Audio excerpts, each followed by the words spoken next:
తీసుకోండి. నాకొద్దు. నా గొంతులోకి ఇప్పుడేం దిగదు. మనం దిగులు పడి ఇంకేం చేయగలవండి? వాడి తలరాత అంతే అనుకోవాలి. ఇక మన కళ్ళ ముందు వాడు నేను బయటికి వెళ్ళొస్తా. ఇప్పుడు ఎక్కడికి వెళ్తున్నారు? గవర్నమెంట్ హాస్పిటల్లో పోస్ట్ మార్టం చేస్తున్నారు. బాడీ తీసుకోవాలి కదా. నేను మీతో వస్తాను. వద్దు. వర్గీసు సాల్మన్ ఉన్నారు, ప్రెసిడెంట్ మెంబరు హాస్పిటల్లోనే ఉన్నారు. మిగతావన్నీ చేయడానికి ఏర్పాట్లు చేయాలి కదండి. ప్రాణాలతో ఉన్నప్పుడు ఎవరిని ప్రశాంతంగా ఉంచలేదు. కనీసం చచ్చిపోయాకైనా వాడి ఆత్మ శాంతించని. ఎంతైనా మనం తప్ప ఇంకా వాడికి ఎవరున్నారు? ఇప్పుడు ఈ విషయం చెప్పకూడదు. వేణుని పోలీసులు అరెస్ట్ చేశారు. ఇప్పుడు బాలా పాప మాత్రమే మన ఇంట్లో ఉంటున్నారు. మన అనిరుద్ధిని చంపిన కుటుంబాన్ని మన ఇంట్లో అద్దెకుంచామని ఊళ్ళో వాళ్ళు చెప్పడం మొదలుపెట్టేశారు.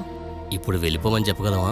వాడికి చెయ్యాల్సినవన్నీ చేసే ముందే వాళ్ళని నా ఇంట్లోంచి వెళ్ళిపోమనాలి. లేదంటే అది మనకి పెద్ద అవమానం అండి. నన్ను చెప్పమంటావా? మీకు మాట్లాడడానికి కష్టంగా ఉంటే నేను వెళ్ళి చెప్తానండి. వద్దు. బాలా పరిస్థితి ఇప్పుడు బాగాలేదు. నిజం చెప్పాలంటే మనకన్నా ఎక్కువ నష్టపోయింది తనే. ఈ సమయంలో అక్కడికి వెళ్ళి ఇల్లు ఖాళీ చేసి వెళ్ళమని చెప్పటం. వెళ్ళం కుదరదు అని చెప్తే వెళ్ళాలి అని గట్టిగా చెప్పాల్సిందే. అందుకే నేనంటుంది. నేనే చెప్తాను. ఏమండి, ప్రియా కూడా అదోలాగుంది. అనిరుద్ చనిపోయాడని తెలిసాక పచ్చి మంచినీళ్ళు కూడా తాగలేదు. దాన్ని చూసి మాట్లాడి వెళ్ళండి.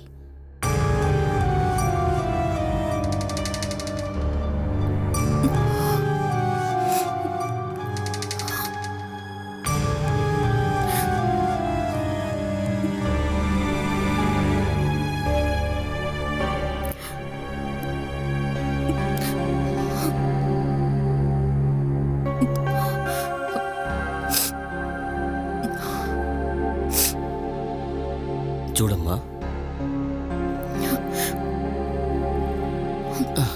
వాడికి ఆయుష్ అంతవరకే రాసి పెట్టిందని అనుకోమ్మా. నాకు అర్థమైంది నాన్న.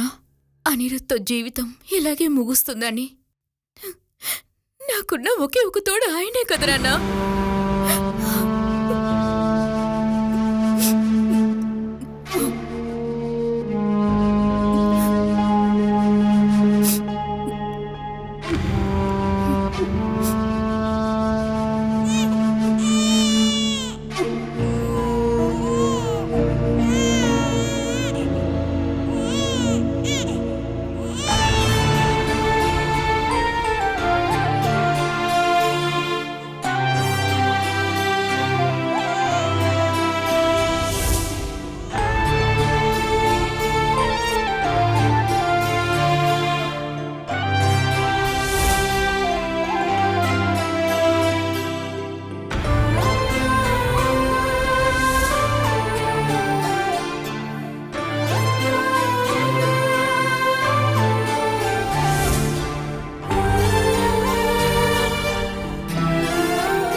ఎవరూ రాలేదా బాలక్క? ఎవరికైనా సమాచారం అందించారా? అనిరుద్ బావ దాంకొని ఉన్నది ఈ ఇంట్లోనేనాక?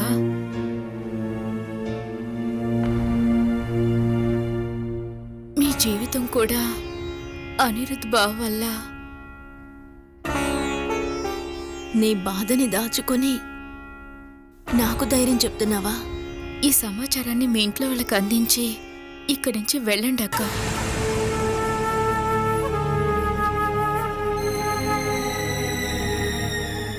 అనిరుద్తో తోడుగా ఉన్నవాళ్ళు ఇక్కడికి వచ్చే అవకాశం ఉంది. నాన్న కూడా నాతో వచ్చారక్క. మిమ్మల్ని ఎక్కడికి తీసుకువెళ్ళి వదిలిపెట్టాలో చెప్తే నాన్న తీసుకువెళ్తారక్క.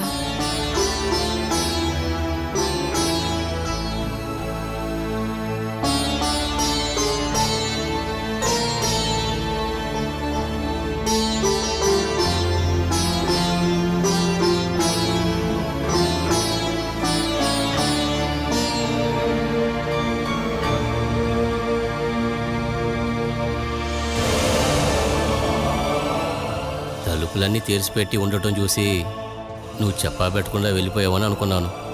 ఎక్కడికి? మీ ఇంటికి వెళ్ళావనుకున్నాను. నాకు అలాంటి ఒక ఎవరికైనా ఇన్ఫామ్ చేయాలంటే నాకు నంబరు ఇవ్వు. ఇక వేణు వాళ్ళ బంధువులకి ఈ విషయం చెప్పాలంటే ఏ పోలీస్ స్టేషన్ అనేది వాళ్ళకి వివరాలు చెప్తాను. వాళ్ళు వెళ్ళి మాట్లాడుకుంటారు.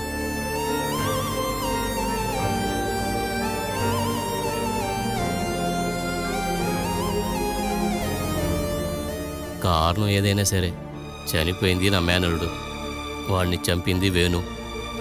అతని భార్యా బిడ్డలు ఇంకా ఇక్కడే ఉంటున్నారని తెలిసిందంటే ఊర్లో వాళ్ళు ఏమేమో అనుకుంటారు.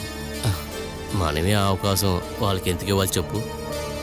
ఎప్పుడు వెళ్ళిపోలో చెప్తే చాలు. అది వెంటనే ఖాళీ చేస్తే మంచిదనుకుంటున్నాను.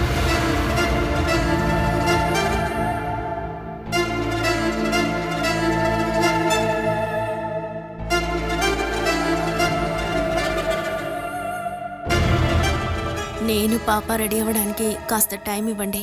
వెంటనే కాదు, కొంచెం టైం తీసుకోమ్మా. తను వచ్చి తాళాలు తీసుకుంటుంది.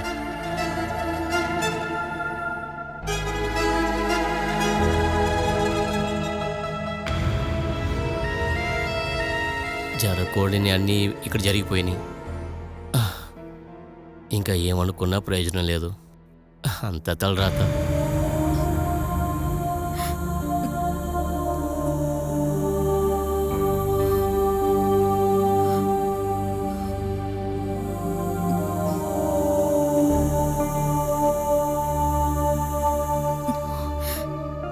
ఇక మీరిక్కడ ఉండకండక్క. ఇక్కడి నుంచి వెళ్ళిపోండి. ప్రియా, కొంచెం సేపు ఉండి వస్తాను. బాలా, ప్రియా ఇక్కడి నుంచి వెళ్ళిపోయినాక వచ్చి డోర్ లాక్ చేసుకో. మీ ఎవరైనా వస్తే మాత్రం డోర్ ఓపెన్ చేయి.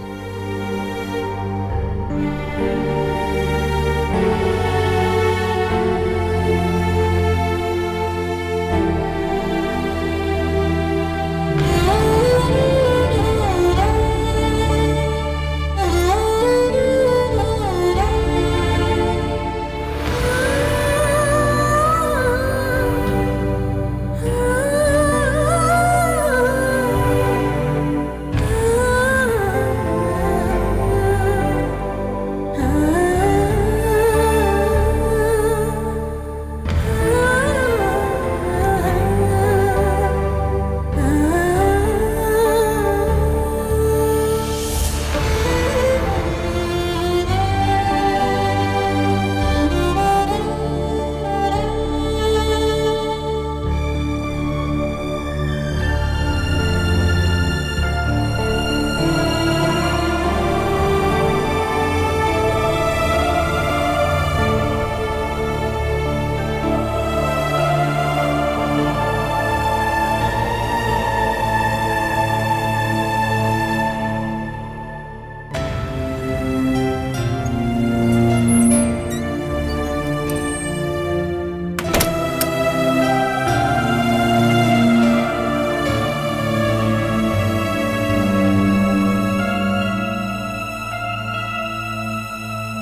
నువ్విక హాయిగా నిద్రపోగలవో లేదో తెలీదు.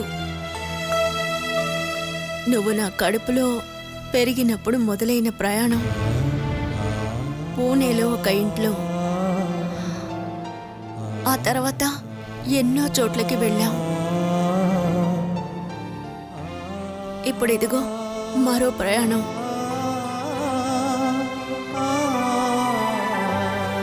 వెయిటింగ్ షెడ్ ఎటువంటి చోట ఉండాల్సి వస్తుందో నాకు తెలియడం లేదు. ఒక విషయం ఖచ్చితంగా తెలుసు, ఈ ఇంట్లో మనం ఉండడం చివరికొచ్చింది.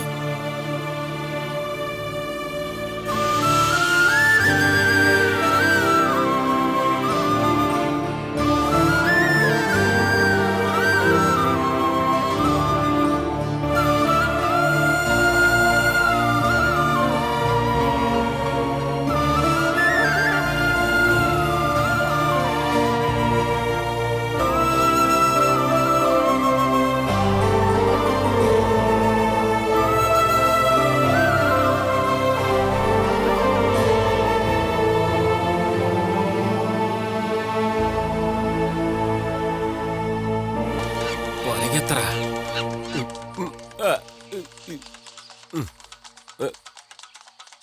ఇది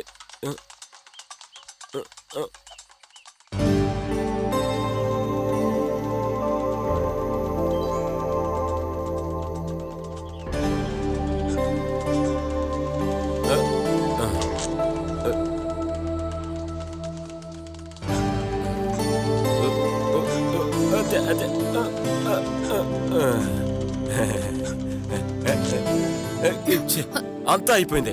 చూడండి, దీన్ని తీసి నెలల్లో పడేస్తాను. ఏమే నాకున్న ఒక అదే ఉంది. నేను టెన్షన్ గా ఉన్నప్పుడు తీసుకుని ఆడుకుంటాను. ఓ, అయితే తాగడం మానేశారా మీరు? దానికి దీనికి ఏంటి సంబంధం? టెన్షన్ అయినప్పుడే తాగుతాను అని మీరు ఇంతకు ముందు చెప్పేవారు కదా.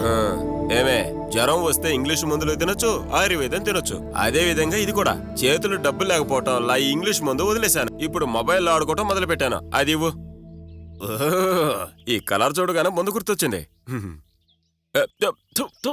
ఏంటి దీంట్లో చక్కెర వేయలేదు? కొట్లో డబ్బులు ఇస్తేనే చక్కెర ఇస్తారండి. నువ్వు పనికెళ్ళటం మొదలు పెట్టావు కదా, అప్పుడు కూడా డబ్బులు లేవా? వారంలో 3 రోజులే కదండి పని. అది చాలుగా. ఒక రోజు డబ్బులు నాకివ్వు, ఒక రోజు డబ్బులు నీకు, 3వ రోజు డబ్బులు ఇంటి ఖర్చులకి. ఈ వారం దొరికిన డబ్బులకి కొట్లో అప్పు తీర్చాను. అయితే అప్పు తీసుకోవచ్చు కదా. ఇంకా అప్పు అది చేయడం వీలు కాదు. డబ్బుంటేనే కొంటాం అంతే. అలా అయినా కూడా. అయ్యో, ఏదో ల్యాండ్ లైన్ నెంబర్. నేను పనిచేసినప్పుడు ఎవరైనా ఇంటి వానరేమో. 2 ఏళ్ల పాటు ఫ్రీ మెయింటెనెన్స్, అలాగనే నేను ఆఫర్ చేశాను. ఇప్పుడు ఒక్కో బిల్డింగ్ పడిపోతుందని అనుకుంటున్నా.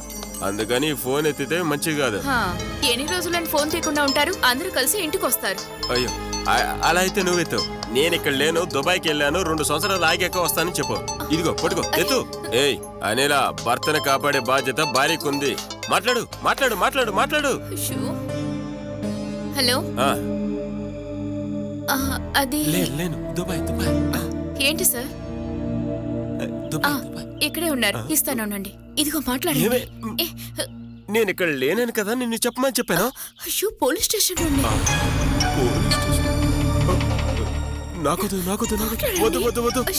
మాట్లాడండి. హలో, నమస్కారం సార్. నేను స్నానం చేయడం కోసం నూనె రాసుకుంటున్నాను. విషయం ఏంటి సార్?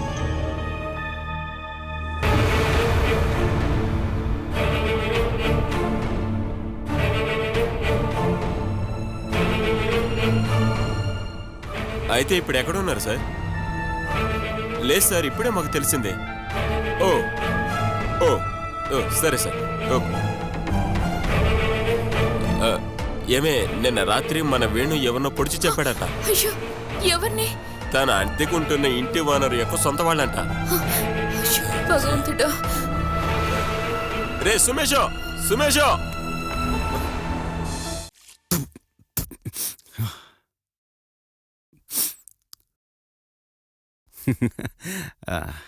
సుమేషో, సుమేష్.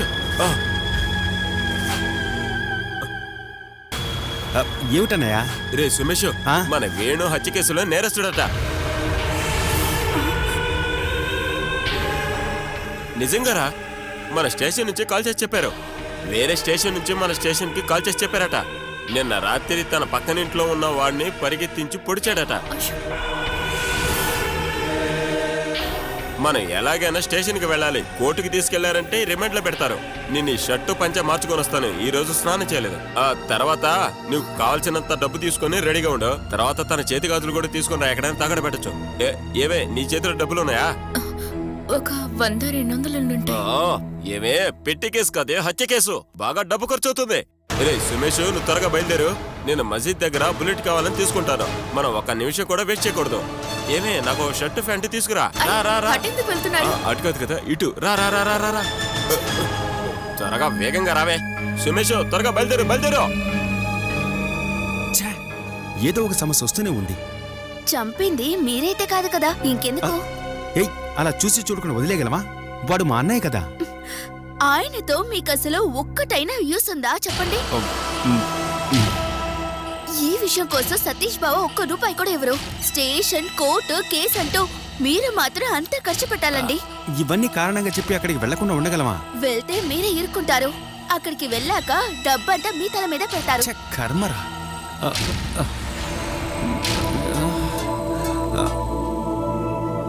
10-20 అనేసి ఆయన పంపించండి. మీకు ఒక పనుందని చెప్పేసి మీరే ఇక్కడే ఉండండి.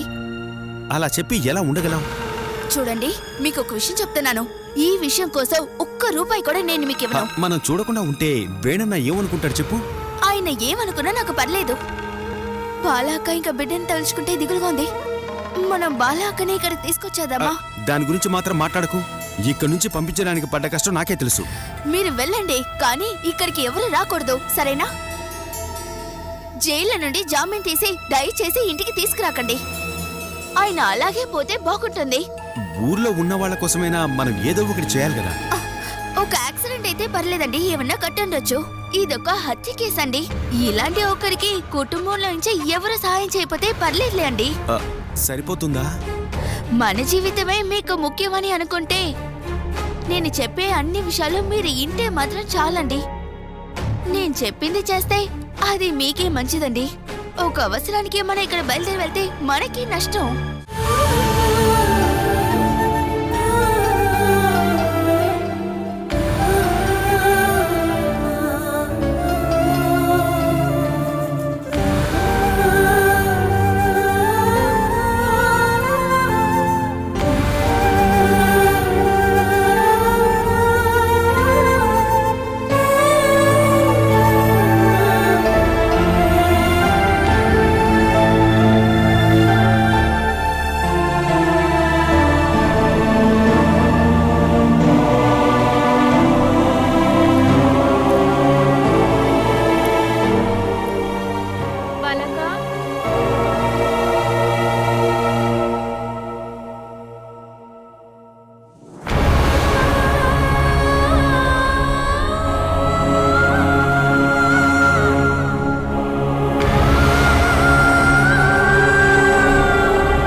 నీకు భయంగా ఉందా? త్వరలోనే మన బాధలు తీరిపోతాయి. నువ్వు పెరిగి మీ నాన్నలాంటి వాడి చేతుల్లో పడితే జీవితకాలం అంతా ఇప్పుడు నేను అనుభవిస్తున్నట్టు నరకం అనుభవించాలి. ఇటు వెళితే బాధలు తీరిపోతాయి. ఈ చెరువుకి తోడుగా మనము వెళ్ళిపోదాం. వెళ్ళడానికి మనకి దారెక్కడుంది? ఎవరు మనకి సహాయం చేస్తారు?